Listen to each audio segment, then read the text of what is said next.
now, and I'll also share my screen.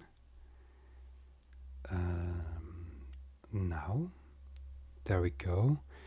Can you let me know if you're able to see this?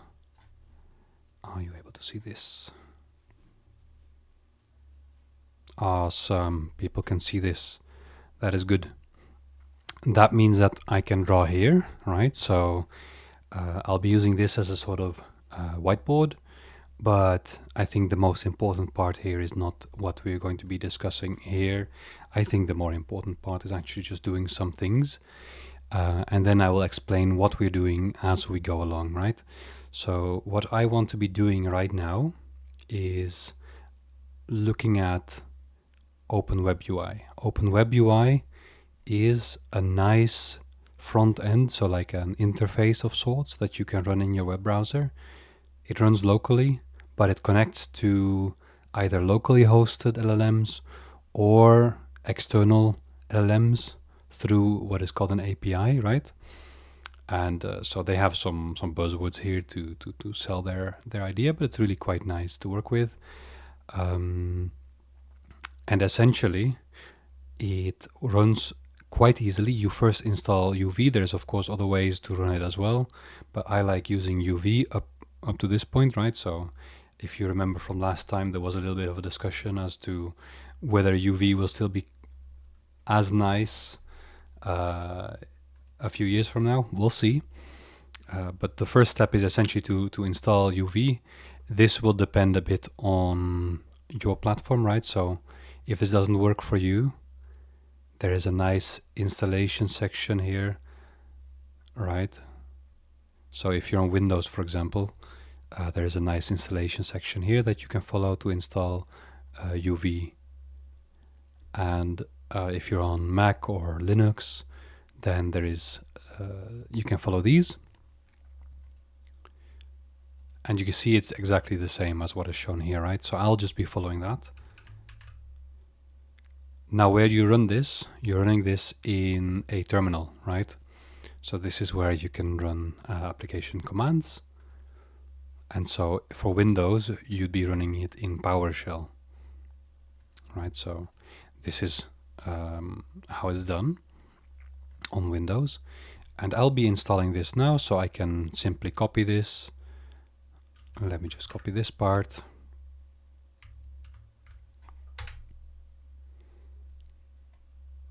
And there we go, it's downloading now. And it's been installed.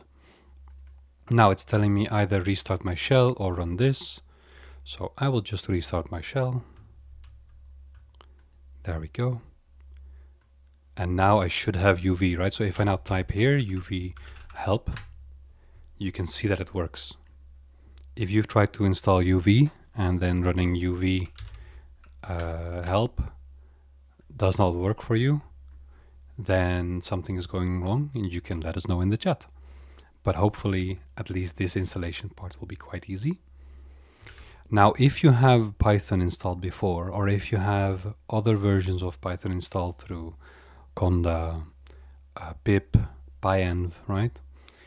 Then there may be a small conflict, because I know that OpenWebUI will look for your Python path environment variable, right? So if at this next step you run into any issues, just let me know in chat, and then I'll see if I can figure it out right now. And if not, we'll get back to that later. Right, so now we have UV, which means that we can actually run this.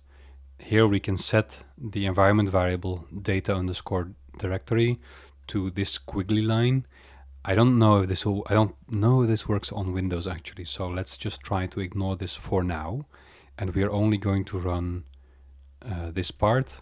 In fact, we can probably simplify it even a little bit, right? So latest is probably assumed anyways. So let's run UV and then -- Python 3.11. So if this is your first time interacting with the terminal, it's quite simple. The first part is UV, or in this case UVX, which is short for UV run. It's the same thing, UVX. And then we are able to set some arguments. So in this case, we're setting the argument -- Python. and we're setting it to 3.11. So we're going to be running this with Python 3.11. And what are we going to be running? Okay, well, tell me. Open Web UI. That's what we're going to be running.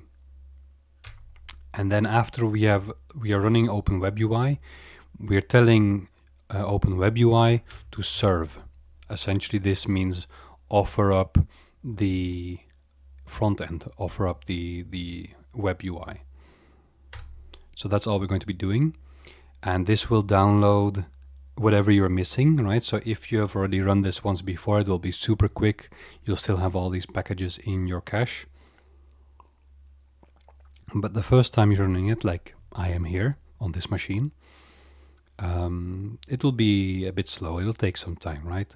So now is also a nice time to talk about maybe what we're going to be doing. We're going to be slotting in an API key, and this API key will allow Open Web UI to send your questions or your input to a different LLM, right? So you have the chat interface. Maybe I just draw it out. You have the nice interface where you have your chat bar, and what you write here is then, in this case, being sent to an LLM. But where is this LLM? This LLM is at Google in this case. Wow, this really doesn't want me to write Google. That looks awful. Google. Yeah. So this is where the LLM is at, and it actually sends your prompt and any additional information that you want to include to Google Gemini. So this is Gemini, and it will run on your prompt whatever magic it's doing behind the scenes and return it back as an answer, right? So then we get the chat answer. There we go. That's all that's happening, right? And instead of having Google here, you could also, if you have a powerful enough machine, you could also host your own, right? So if you have a bit of a GPU, or even a beefy Mac, I suppose, you could run an LLM locally, just on your own machine, where Open Web UI is also running, right? Or you could host it on a different machine on the same network, both of which are owned by you. This will not cover today, but if there is an interest in this, we could do this for next session, for example. Right? So for now, we're just going to take Google Gemini, and that means that we will need to have an API key, right? So I'm going to aistudio.google.com. This is the official Google Gemini, Google AI Studio stuff where you can monitor the usage of Gemini, and you will get to see your API keys here. I just made a fresh account, so this is with a, let's say, a fake account, and here I can go here, and then I'll have to acknowledge that I am indeed definitely a developer. Trust me, I'm a developer, and I would not like to receive emails, actually. I mean, or I would, I don't know, actually. I don't really care. I don't check this email. And there we go. We are here now.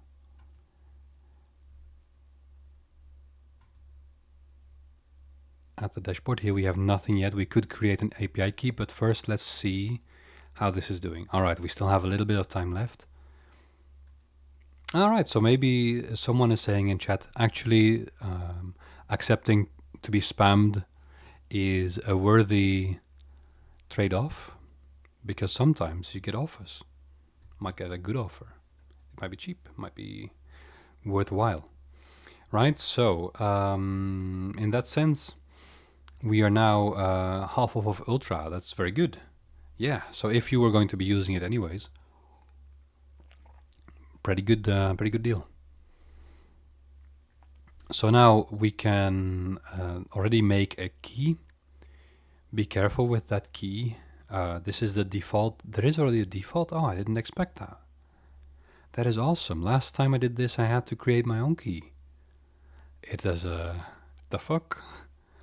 Very nice API key. I'll be copying this. The full key is going to be a bit longer, and I'm not sure if it will be revealed.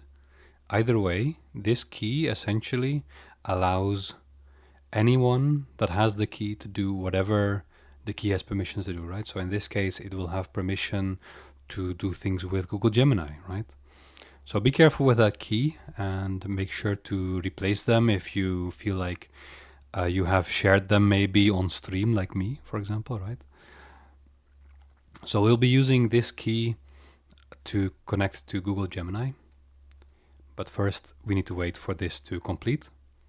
And this thing can take a long time to complete, right? So this is also a good time for me to ask in chat, I guess.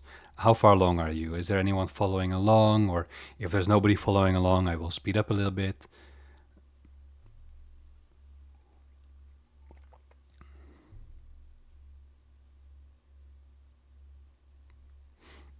Yeah, so API is like application program interface, I think. Essentially, it's just a set of agreements to interact between some other program.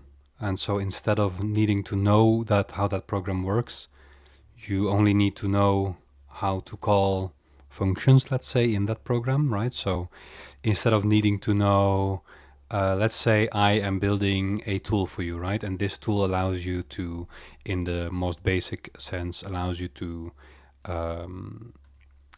find the weather, like what is the weather at your at some location, right? So you want to know whether it's cloudy or whether it's sunny, whatever, right? So this is a tool that I've built. You don't need to know about the weather stations. You don't need to know about how it's being interpolated between the weather stations, right? So if I have a map and then I have a weather station here and here and here, if you're asking the weather at this location, maybe I will do some fancy interpolation between the nearest weather stations to then find out what the weather at this location is going to be like. And instead, I am going to give you a very simple thing. You can send to me a request or to this program. If I gave it to you and you're running it locally, it would be the same thing. You would contact this program, let's say, whether it's running on my end or you're hosting it, and you can just say get. It's a bit slow in the VM. Get weather, for example, right? So this is how I defined it. So I called it get weather. Get weather. Perfect. This is all you need to know. You only need to know get weather. And then when you call get weather with maybe some longitude, latitude, whatever, I'm going to give you the weather. You don't need to know about any of this. So the API essentially defines endpoints that you can call to get the output of some internal functions, let's say, right? So that's all an API is. And so in the case of Google Gemini, we have no idea what models they're actually running, right? They say Gemini 3.0 Flash, but whether that's really one model or whether it's actually multiple models, whether you're always getting the same model, Google is not saying anything about that, right? So it's very hidden what's happening behind the scenes, and you only know one call. In this case, it's going to be prompt Gemini, for example, right? Instead of get weather, it will be prompt Gemini.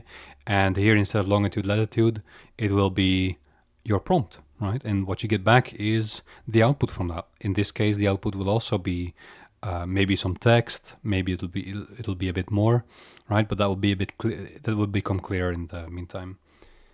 So it's sort of it's not really a communication system. It's more like, let's say, agreements between what you can call and what you would get back, right? So it's like that. You can think of it like that. And so we'll be using Google's Gemini's API, but you'll also very often, when we're just talking about tools or libraries, right? So like if we're programming in Python, sometimes we want to maybe load in a CSV, right? And if you're familiar with Python, you would probably use pandas for this. It's a library called pandas.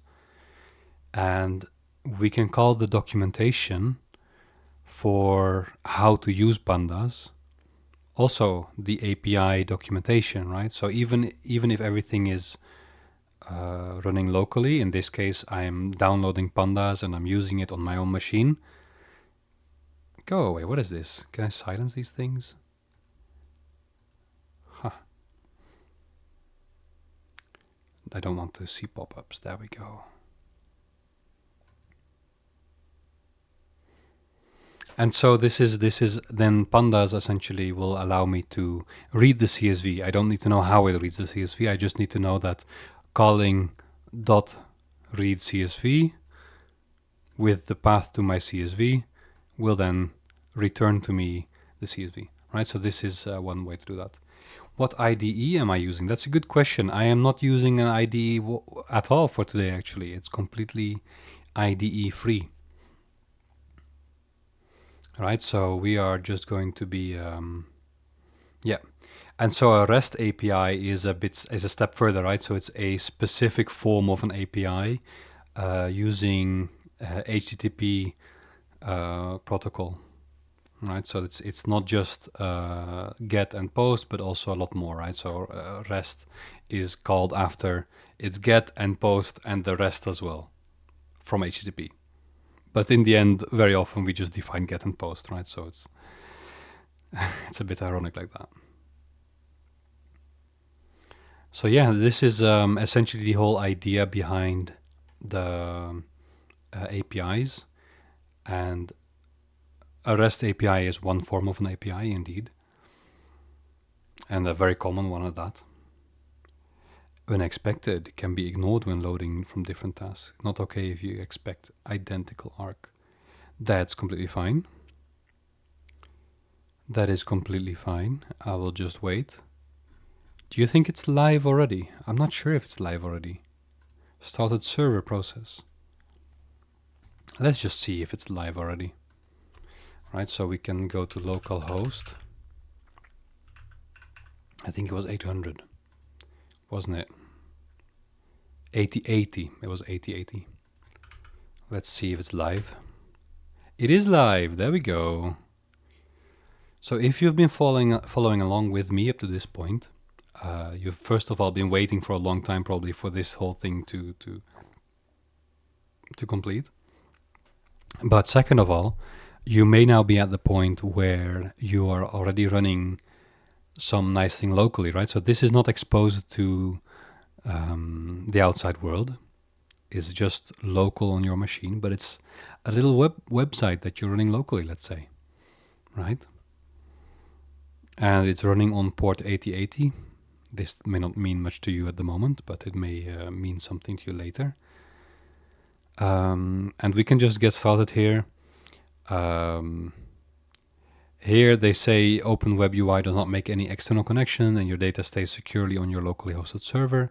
So you could fill anything here. The free version of Open Web UI has no authentication or no serious form of authentication at least, right? So it's like, it's just Veats's.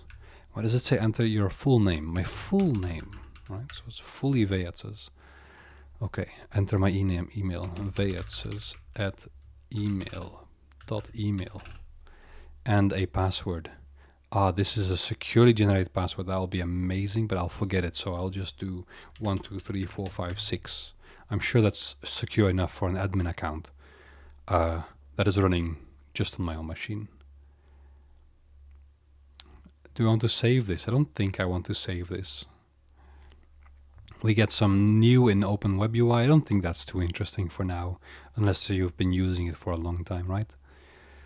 So there we go. We are already in the chat interface for ourselves, and we are ready now to start typing, right? So help me study. That's right, help me study. There is no model selected. It's complaining already.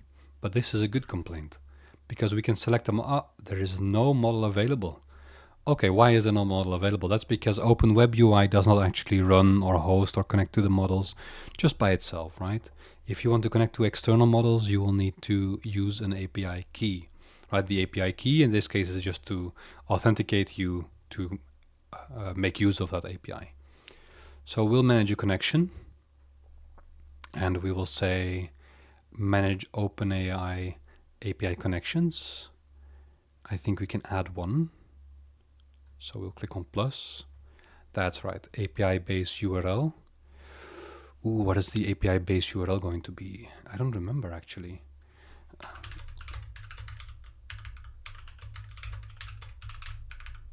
Google Gemini in OpenWeb UI. There we go. But I can already fill out the API key. Let me see if it will show it. It will not show it, so it's pretty safe for me to just go here and we could paste this in here. And then I think it is going to be SPS, generative language. It autocompletes. It knows. That's so good. Yes. So I am perfectly happy with the rest of this, I think. Yeah, so we just save. There we go. Save here as well. Excellent. Right, so it's saved. Okay, we can go back to a new chat. And now you see suddenly there are a lot more models available. I don't think I have access to all these models, to be honest with you. But we can use 2.5 Flash. I think it has sufficient throughput, as in I can ask it. It has a sufficiently high limit that I can ask it a few times, right? So, who made you? Who made you? Bit of a strange question to ask of a person, but totally okay to ask of LLMs. Don't worry about it.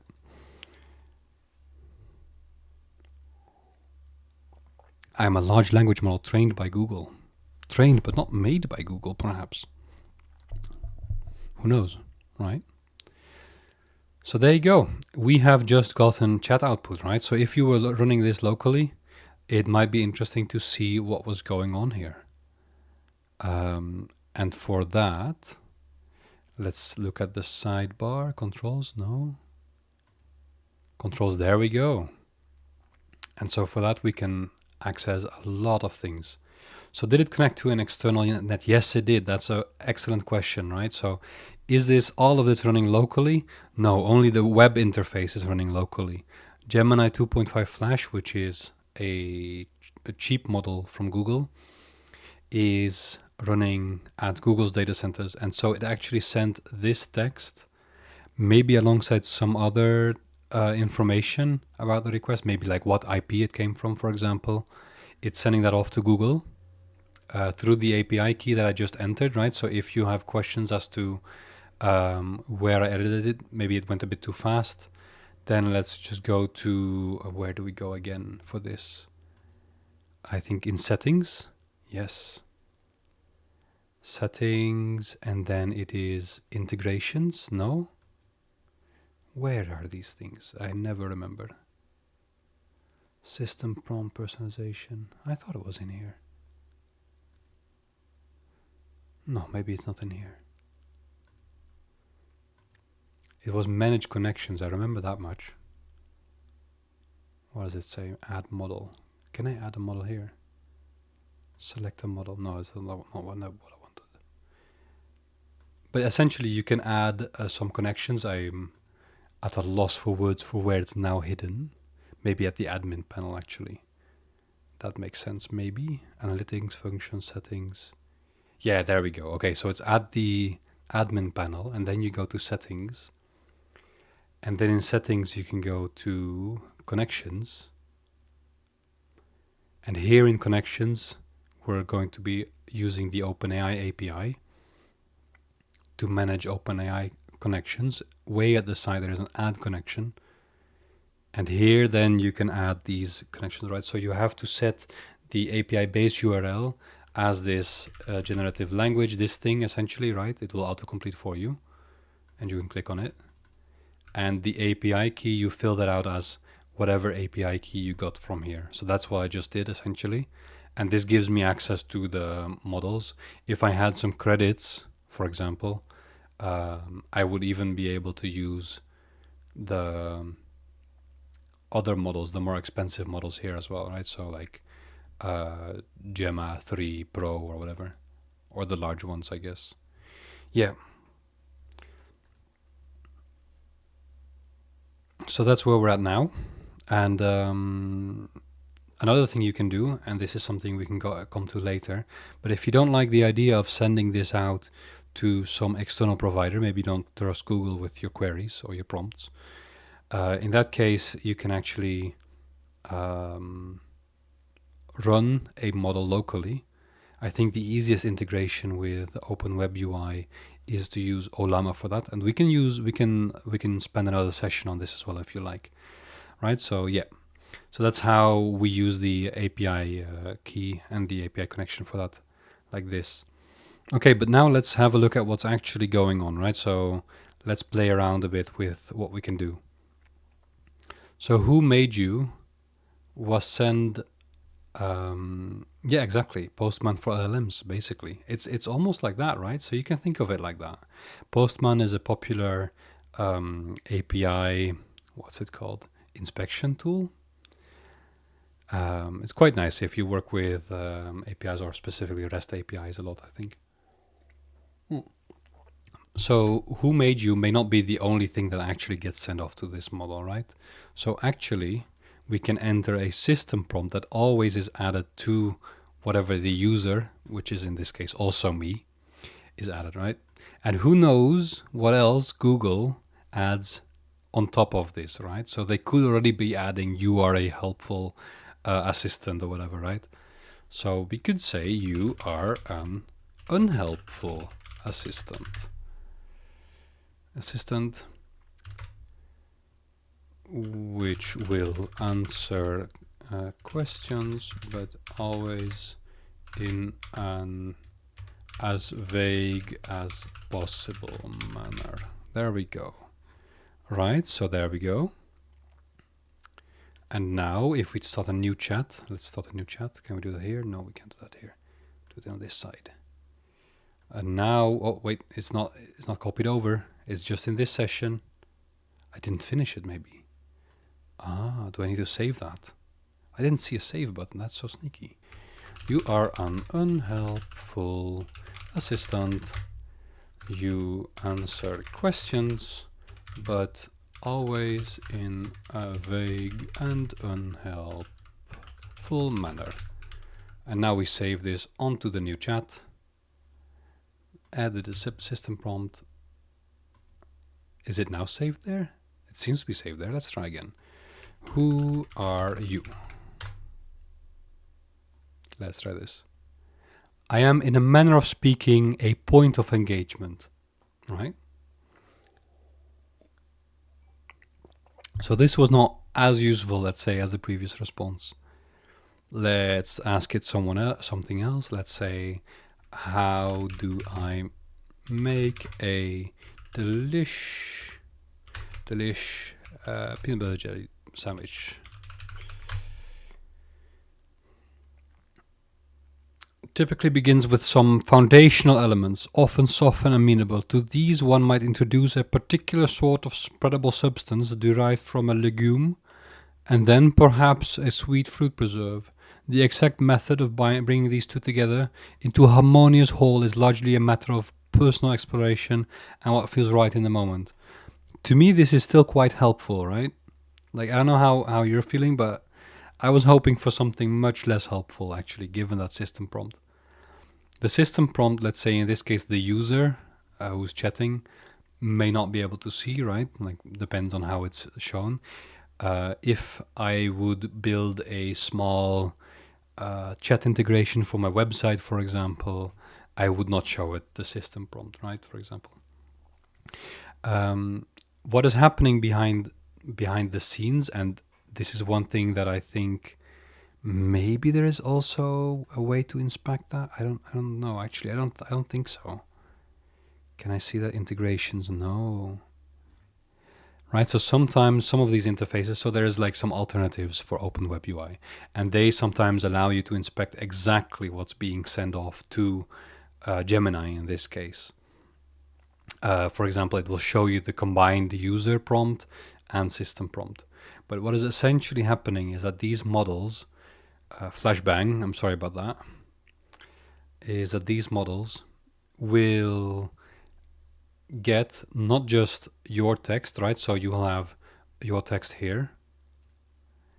But on top of that, it will get maybe some system prompt, and maybe it will get something else that Google will put on top of it, right? So this is what you send off.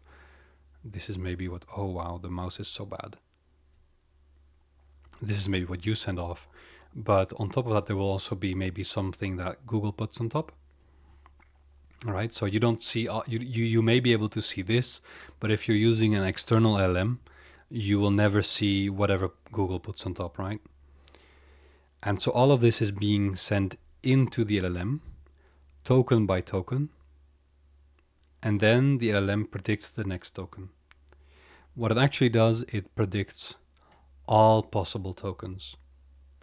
And so this can be, let's have a look at what it said this time, right? So it gets the system prompt, it gets the user prompt, it gets maybe something from Google, right?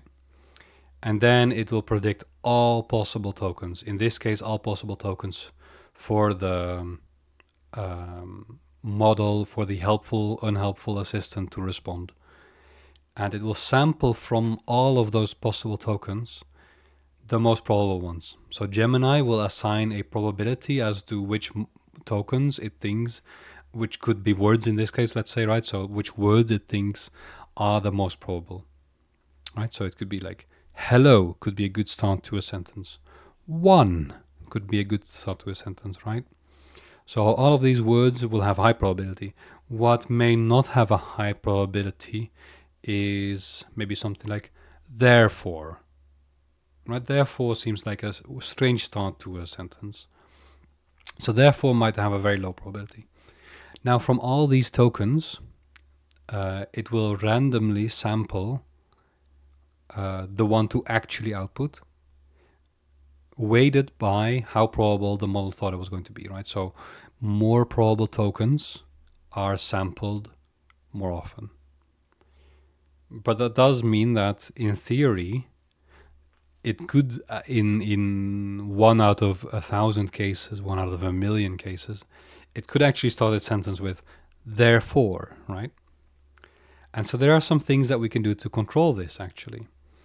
So we have something here called top K. And the description is quite good for this one.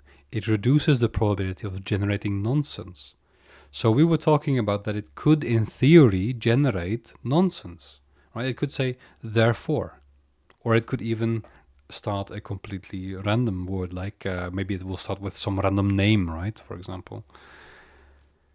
Top K essentially allows you to select how many of these tokens we're going to be sampling from, starting, of course, at the best one, so at the top. So if we put a top K of like 10, it means it will always sample from the top 10 most probable tokens, or at least according to Gemini 2.5 Flash, right? So does that make sense to everyone in chat? Like how it's generating, or that it's generating these tokens or words, the probability of those at least, and then it's sampling from those to give an actual output. Does that make sense to everyone here? Or have I lost a few people?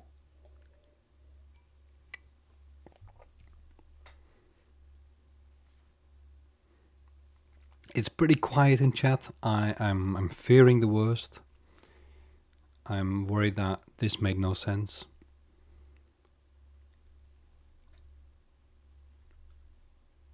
Does it make sense to you, like how the model essentially gives probabilities for tokens or words? You can think of them like words.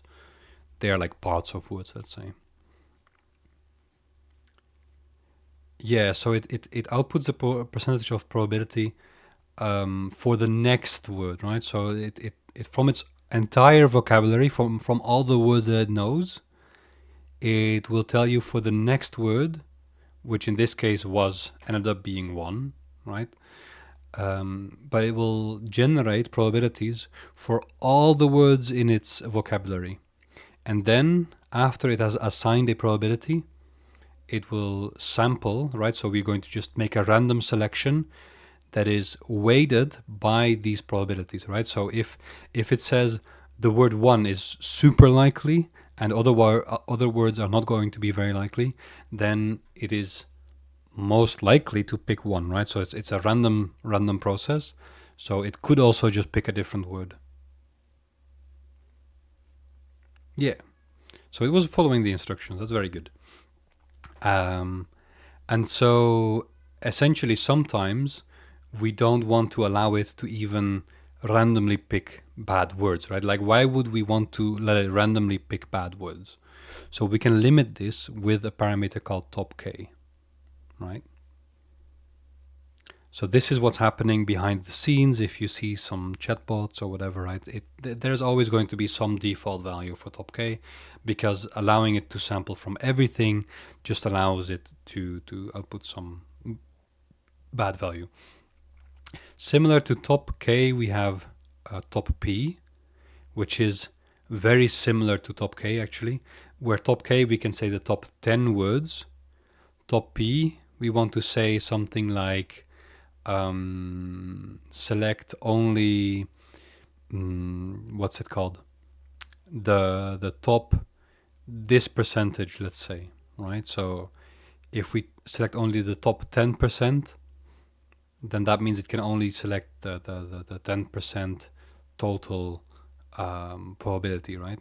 If we say top 95%, then we allow it to output any words in its assigned probabilities that are 95%, like cumulatively 95% probable. But the worst 5% of words, it's going to be a long tail, of course, right? So like typically there's a long tail of like low percentage words. It will never sample from this. So these are just ways that you can limit what is being sampled. And maybe there is a nice GIF for this as well. Let's Google this. So LLM token probability sampling visualization. There we go. Let's have a look. Maybe there's some nice images. Do I like any of these images? Do you know what? I don't actually like these images that much.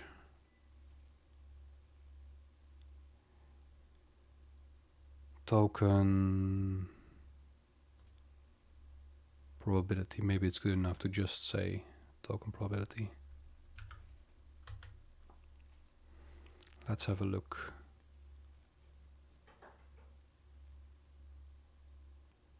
Yeah, that one is fine. That one's fine, right? So this is a really nice one, I guess, to look at, because here it says the question is, what is 1 plus 1? And then the LLM is tasked to predict the next token, right? And so what is the most probable token? It's 2. But actually, you saw that there is some maths here or some numbers in the input. And so 3 is also not an improbable token, right? So for an LLM, a question, what is 1 plus 1, is not a mathematical question. It's still a predictive task. And 3 is also a probable answer when the input contains some numbers, right? Car and TV and bike are less likely, I guess, in this context. So what we can say that top k is 3, for example, and then it can only sample from these 3 tokens, right? But it will still randomly choose one of these 3. Now, the randomness is weighted, right? So it's skewed based on this probability, which means that most of the time it will take the 2. But in some cases, it may just say 3, right? Just based on the sampling. So this is an issue with the older LLMs. Nowadays, you don't see that much anymore. But this explains why, for example, it doesn't really know how many R's there are in strawberry, because it doesn't count the R's. It's just predicting what is the most probable, right? And apparently 2 is a very probable number to say in case of strawberry. So let's see if this one knows how many R's there are in strawberry. Right? Let's see how well tuned this one is. How many are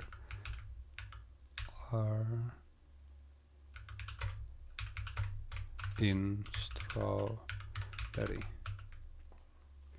So one question is really, I thought with model improvement it was a given that 1 plus 1 would be a simple mathematical question. Maybe AGI is quite a ways away. Yes, and it will never fail this. And why is that? Because nowadays it's not going to actually solve 1 plus 1 just by predicting the next token. There is an entirely different system built around the LLM that detects mathematical questions. And when something is a mathematical question, it will prevent the LLM from answering and instead insert the mathematical formula into a calculator, give the result back to the LLM, and the LLM can then insert the answer in its reply to you. Right? So that's why the modern models, at least those from OpenAI, from Google, from those, don't get maths questions wrong anymore, or at least not as long as they're straightforward and can be entered into a calculator, because they're using what is called a tool, right? So they're using external things underneath that requires it to catch that it should use this tool in the first place, right? So if you manage to phrase your question in such a way that it's not obvious that it should use a calculator for this, for example, which is typically a simple classification problem, right? Like knowing what tool to use is a classification problem. It's not like a super complex AGI thing. Yeah, so that's what's happening under the hood, right? And you never know how many of these complex things there are happening under the hood when you're dealing with a model that's not your own. How many R's in strawberry? Depend entirely. Yeah, so that's not very useful, right? So let's remove this system prompt now. Yeah.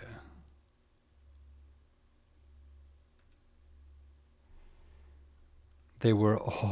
I remember earlier they were horrible at math. Exactly, and so then back when they were horrible at math, they were not doing any maths whatsoever. They were doing this next token prediction, and they were just sampling the numbers, right? So they were outputting some probability for each number, and then they were randomly selecting which number to pick, and that's why they were horrible at math. So let's see again. Please answer again. How many are in strawberry? There are 3 R's in strawberry, so this one is pretty smart, right? Don't they still do next token prediction? Yes, of course they do. They still do next token prediction, but if they detect that they are being asked something that should be offloaded to another system, right? So like it should be offloaded to a calculator. Nowadays there is maybe a whole classification system around it which takes care of that for them, right?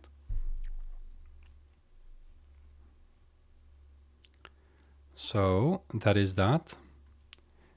Let's have a look at what I can do here. I should maybe close this one.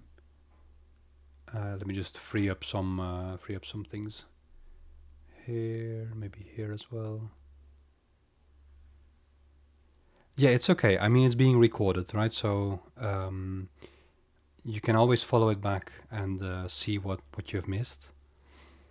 So essentially, this is what the LLMs are doing, right? So they are doing next token prediction, and then there is another system which catches if there is something that should be taken care of by something like a calculator, or if it should be running some Python program or whatever, right? So what this system is, it can be quite complex. It can be part of the LLM itself, right? So the LLM can be trained to say, use calculator and then input the formula, right? So we can do these things, in which case it's still going to be token probabilities, but it's been trained to raise the probability for use calculator to a high probability when being asked mathematical questions. So this is essentially how that's being done. Now let's have a look at some of the final things to cover before I'm wrapping this up. Right, so we have this probability, but we can skew also how extremely heavy, let's say, the largest probabilities weigh towards being sampled. Let's say we can make the large probabilities larger and the small probabilities smaller, or vice versa. We can flatten it out a little bit, right? So we can say that this 2 is going to be higher than 3, of course, but only a little bit higher. And so we're flattening it out a little bit so that everything becomes equally probable or close to equally probable with another parameter, right? So this is also something that we can do. And in this case, it's called temperature. I don't see it immediately. Oh, I'm close to it with my mouse, actually. That's funny. So that's the temperature. And so the description here is that increasing the temperature will make the model answer more creatively. That's because we're flattening out the probabilities that the model initially predicted, right? So then we can sample from more words in its vocabulary, and so it can be a bit more creative. What it also can do is it allows you to recover from some badness. So what can happen, and this used to be the thing more in the past, but what can happen is that the model is predicting based on what it has been given as input, right? And so let's go back up to this initial question: how do I make a delicious peanut butter jelly sandwich? And then it outputted as the first word, it outputted 1, right? And then we're doing the same process again, right? So we're doing everything again. We are inputting the question, we're inputting the system prompt, we're inputting anything else that Google is saying, and now we're also inputting 1, because the 1 was already generated, 1. And then it has to output the next word. Okay, what is the next word? Typically. Then we do it again. Okay, so next word, begins. Right, so we are doing this, which is called in an autoregressive manner, which means that its own outputs become part of its own input, right? And this way, it's going to continue generating the entire sentence. How does it know whether it is answering as a chatbot or whether it is auto-completing something else? It doesn't really. So what the chatbot sees is really, here is a conversation between a human and a useful chatbot. The human said, how do I make a delicious peanut butter jelly sandwich? The helpful chatbot said, and then it is going to autocomplete from there, right? But if you don't give it this kind of role play in the text, it will just type whatever. It might try to autocomplete my question. It may continue going, right? So this chat is only there as a sort of sauce around the LLM output, actually. So to the LLM, there is not even a chat. It's just predicting the next token, which is also why it's vulnerable to things like prompt injections, because it cannot distinguish your inputs from malicious inputs, right? So one answer is, I think it would be good to note that you don't want to have temperature too high. Yeah, exactly. So at some point you allow it to just sample randomly from all of its vocabulary, right? In which case, just random. So then, can temperature be used to negate hallucinations when used correctly? Somewhat, right? So you can reduce it, but it's still, if the highest probability tokens are still nonsense, it will still output nonsense, right? Regarding the input for the current model you're using, do you reckon the parameters for this model were incredibly small, considering the vague responses? Oh, I actually set a system prompt. I asked it to be vague, intentionally vague. So that's why it's being vague. I wanted it to be vague. I told it in the system prompt, be unhelpful and vague, and that's why it was unhelpful and vague. Flash 2.5, Gemini 2.5 Flash is actually quite a good model, so don't worry too much about that. Donatello, you are requesting to speak. Please just type in chat, it'll be easier for me to keep the conversation going. Either way, I'll be wrapping up this session soon. But one thing that temperature can also affect is a form of collapse, right? So maybe you have seen that the model will just start outputting the same thing over and over again, right? I don't know if I can trigger it. It's kind of hard to trigger in English. It's maybe a bit more in other languages. Let's see if I can trigger it like this, maybe to output over and over again the same thing. I don't know. Give the most unhelpful response possible.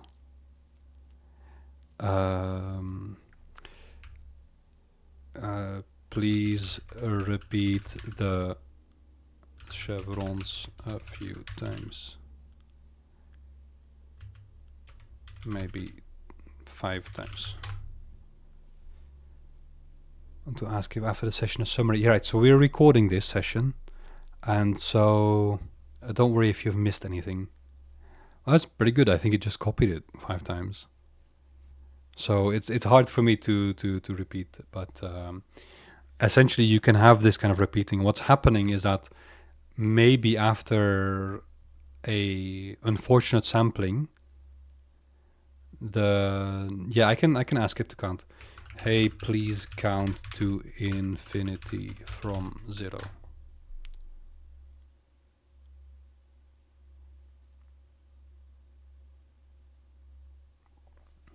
And so it continues on and on.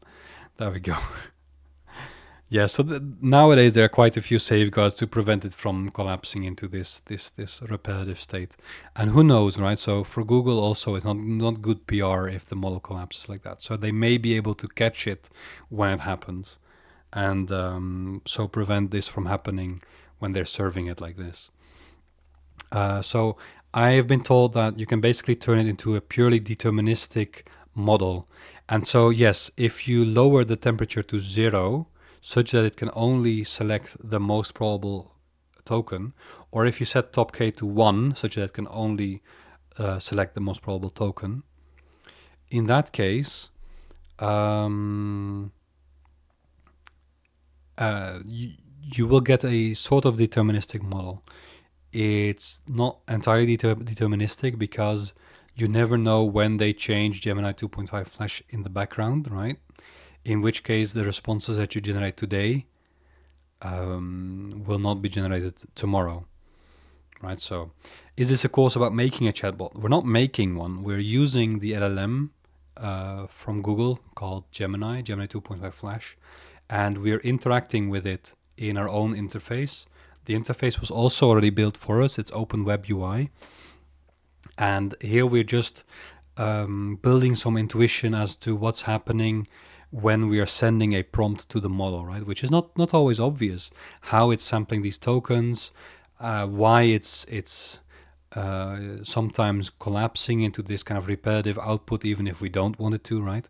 And so this kind of repetitive output can be thought of as the model landing in a space of predicting the next token, where the next token, according to itself, is most likely to be the same thing again, right? Or some complete nonsense. If it's just failing completely to predict the next token, what you get is complete nonsense. So a question, would our distribution of top K and top P tokens change from token to token if the probability of the next token also depends on the token that came before? So we are setting top K one time, but of course what is a top K could depend a bit on the context, right? So in a sense, I think your intuition is correct that ideally we would kind of have top K that is adaptive to what's happening, right? So if it's very certain already, we're kind of okay with picking a restrictive top K, maybe 3 or something. But if it's uncertain, maybe it's good to go to top 100 or something like this, right? So yeah. So then what is prompt engineering? Prompt engineering can be understood as getting an input that makes certain outputs that are desirable more probable. So that's all that prompt engineering is, right? And in a sense, all of the engineering surrounding LLMs nowadays is either in the input, which is a form of prompt engineering, or on modifying these output probabilities, right? So like I've shown you with top K, temperature, all of the engineering surrounding it, where we can talk about MCP, we can talk about structured output, we can talk about RAG. All of this is either in the output or on the input, so the prompts of this LLM. So this is why it's such an important thing to understand. Maybe not how they are generated, because this will require a lot more understanding of deep learning, but at least what their tendencies are, why they are sometimes generating a nonsense output, all these kind of things. Okay, so it's time for me. I had planned 1 hour for this. It's short in a sense, right? So like if you've been trying to follow along, we've not covered that much ground, but at the same time, I think we have covered the important bits, at least for understanding why we're doing prompt engineering and how these more advanced, let's say, engineering solutions around LLMs came to be. So the session is held bi-weekly. You can find it in the events tab over at Discord, at the Discord server, which is at the top of the channels list, I think. So you should be able to find it quite easily. I'll also be pinging the event role. So if you don't have the event role, there's also a role and channel selection also at the top of the channel list. And there you can also get yourself the event role so I can ping you some more. I don't know if you like being pinged, but that one will get pinged. Yeah. So that's it for today's session. I have not really decided what we're going to be doing for the next session, but I'm happy to take input. I'm thinking of maybe we're going to be doing some RAG. There is a recording in the event archive, I think it's called, the channel. I will put it in chat so you can find it. It is called event archive. Let's see. Well, I have to make sure not to lose my recording. Oh no, am I losing the recording? Ah, my PC is freezing now. It's the worst moment to freeze. Way at the end of the session. Well, I'll wait for it to recover. There we go. Ooh. I will stop sharing now, just so I can recover some of my PC's memory, hopefully. Come on.